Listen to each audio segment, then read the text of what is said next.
ভূপতিনগর থানার ওসি গোপাল পাঠক কেন এসেছিলেন ময়নার বাগচায়, কেন তিনি উদ্ধার করেন বিজেপি সমর্থকের দেহ, প্রশ্ন তুললেন অভিজিৎ গঙ্গোপাধ্যায় এবং শুভেন্দু অধিকারী। ময়নার বিজেপি বিধায়ককে ওসির বিরুদ্ধে এফআইআর করার পরামর্শ দিলেন তমলুকের বিজেপি প্রার্থী। শনিবার সকালে পূর্ব মেদিনীপুরের ময়নার বাগচার গোড়ামহল গ্রামে যান অভিজিৎ গঙ্গোপাধ্যায়। সঙ্গে ছিলেন ময়নার দলীয় বিধায়ক অশোক দিন্দা। অবসরপ্রাপ্ত বিচারপতি ও বিজেপি প্রার্থীকে দেখেই কান্নায় ভেঙে পড়েন মৃতের মা। লোকসভা ভোটের দ্বিতীয় দফায় শুক্রবার গোড়ামহল গ্রামে পানের বরজ থেকে উদ্ধার হয় দীনবন্ধু মিদ্যা নামে বিজেপি সমর্থকের ঝুলন্ত দেহ। অভিযোগ উঠেছে খুনের। আপনারা পার্টিকুলারলি কাউকে সন্দেহ করেন? কোনো মানুষকে সন্দেহ করেন?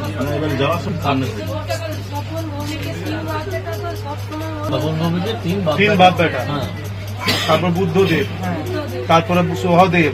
ওদের প্রতি সন্দেহটা হয় কেন? যে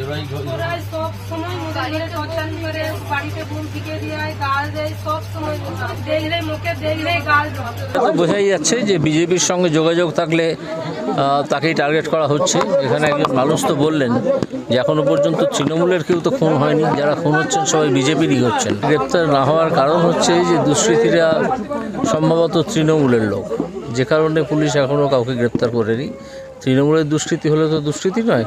এলাকাটি ময়না থানার অন্তর্গত হলেও শুক্রবার দেহ উদ্ধার করেন ভূপতিনগর থানার ওসি গোপাল পাঠক। গ্রামবাসীদের অভিযোগ হচ্ছে গোপাল পাঠক একজন তৃণমূলের কাজ হয়ে কাজ করেন। সেই গোপাল পাঠক কেন এখানে এসেছিলেন সেটা আমাদেরকে এসপি থেকে জানতে হবে। হঠাৎ গোপাল পাঠক তো এই থানার নন, হঠাৎ তিনি এসলেন কেন এবং তিনি মৃতদেহ উদ্ধারে মৃতদেহে হাত লাগালেন কেন? তো আমার মনে হয় এই গোপাল পাঠককে অভিযুক্ত হিসেবে দেখানো দরকার। নিরপেক্ষভাবে রিপোস্টমর্টম যদি হয়, এটা হত্যা প্রমাণিত হবে, তারপরে পরিবারকে বলবো পুলিশ ইনঅ্যাকশনের জন্য রিট করতে এবং আমরা আইনি সাহায্য দেবো। পাল্টা জবাব দিয়েছে তৃণমূল। গ্রামের একজন সে যদি অকালে কারোর কেউ চলে যায় তো গ্রামের মধ্যে একটা সেন্টিমেন্ট কাজ করে, এটা অস্বীকার করার কোনো জায়গা নেই।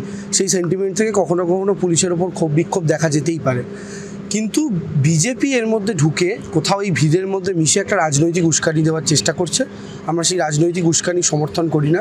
এদিন মৃতের বাড়ির সামনে হয় প্রতিবাদ সভা। সিবিআই তদন্ত দাবি করার পাশাপাশি ঘটনায় 22 জনের নামে লিখিত অভিযোগ দায়ের করেছে পরিবার। পুলিশ সূত্রে খবর, দেহের ময়না তদন্ত করা হয়েছে। রিপোর্ট এলেই বোঝা যাবে ঠিক কিভাবে যুবকের মৃত্যু হয়েছে। 2022-এর 2রা ডিসেম্বর ভূপতিনগরে তৃণমূলের তৎকালীন বুথ সভাপতি রাজকুমার মান্নার বাড়িতে বিস্ফোরণ ঘটে। সেই বিস্ফোরণ কাণ্ডের তদন্তে নেমে এলাকায় গিয়ে আক্রান্ত হয় জাতীয় তদন্তকারী সংস্থা।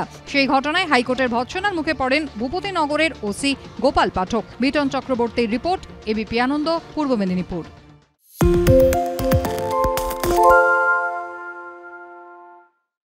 সত্য অন্তহীন, সত্যের খোঁজও তাই, সত্য সন্ধানে তাই আমরা অক্লান্ত, অকুতভয়। এবিপি আনন্দ নতুন ভাবনার প্রতীক, যা মনে মুক্ত, তথ্যে যুক্ত এবং যাবতীয় সীমানার বাঁধন থেকে মুক্ত।